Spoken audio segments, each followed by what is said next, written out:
Royal Bangla TV পর্দায় সকল দর্শককে স্বাগতম। আজ থেকে শুরু হচ্ছে পঞ্চম দফায় নির্বাচন। ইতিমধ্যেই জানা গিয়েছে 81 নম্বর বুথ স্বরূপনগর এর বিচারই হাকিমপুর গ্রাম পঞ্চায়েতের পদ্মবিলা ইভিএম খারাপ।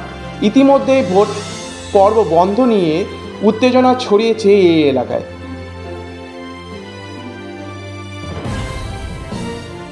সমস্যা প্রথম থেকে বললো মেশিন খারাপ, তার জন্য ভোট হয়নি। তার 7টা থেকে দাঁড়িয়ে আছি এখানে। তারা এসেছিল সেক্টর থেকে, এসে বললো ঠিক হয়ে গেছে। এখন পর্যন্ত শুরু হয়নি, দেখি কখন শুরু হয়।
Bureau report, royal Bangla TV.